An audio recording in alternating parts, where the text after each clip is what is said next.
She laughed when I told her. Not a nervous laugh, not disbelief, amusement. "You're selling your company? Good," she said, her wine glass trembling just slightly.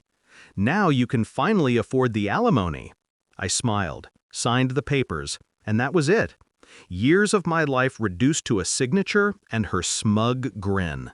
An hour later, her lawyer called. He was screaming, and I sat in silence, listening to the storm I'd spent months engineering finally break. We met when I was still building the company, back when everything I owned fit into a single laptop and a cheap bottle of hope.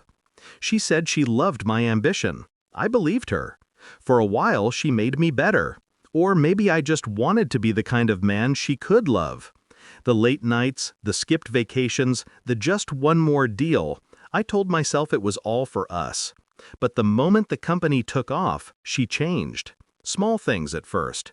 Locked screens, whispered calls, weekend retreats that left her glowing in ways my presence never did. I ignored it, until I couldn't. The truth came in a mistake. Her phone lit up during dinner, a message preview she didn't mean for me to see. He'll never know. Papers are almost ready. He, her lawyer, almost ready. The divorce documents. I remember the exact second I stopped breathing, stopped loving, started planning. I didn't confront her. I didn't rage or accuse. Emotion clouds judgment, and judgment is where power lives. For 3 months, I watched, quietly. I learned she was siphoning company funds through shell accounts, in my name. Her lawyer was in on it. They wanted me ruined, pay her alimony, lose the company, crawl away broke and branded a fraud. So I built a new company. Quietly, legally, clean. A holding firm registered under an alias, one that bought my old company for a symbolic price. She thought I was selling out of fatigue. I let her believe that. Meanwhile, I moved every patent, every contract, every proprietary asset to the new entity, protected by a web of legal insulation she couldn't untangle if she lived 100 years. What remained under the old company was an empty shell. Debt, tax burdens, and nothing of value.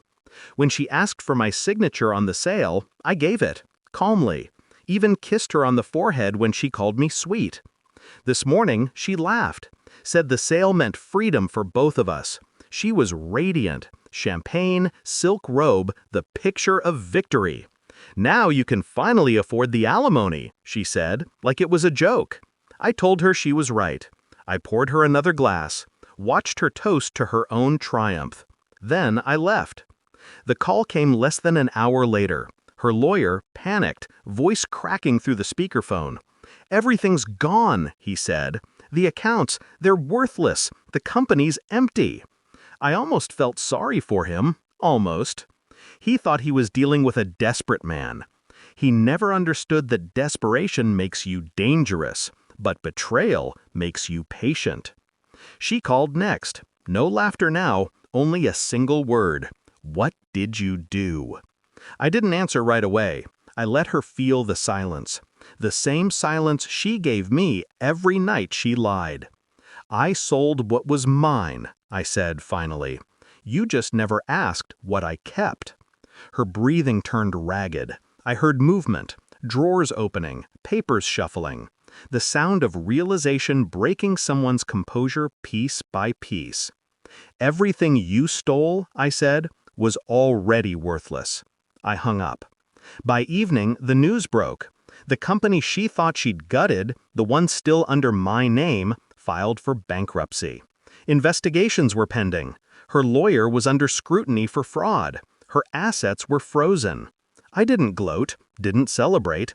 I just opened a bottle of the same wine she used to toast my supposed downfall, poured one glass, and sat by the window watching the city lights flicker like dying embers. It wasn't joy I felt, not exactly, just balance. People talk about revenge like it's a fire, something that consumes you. They're wrong. Fire burns too bright, too fast. Revenge is ice. It preserves, it waits, and when it finally touches the skin, it doesn't burn, it numbs. Tomorrow, I'll sign the final paperwork.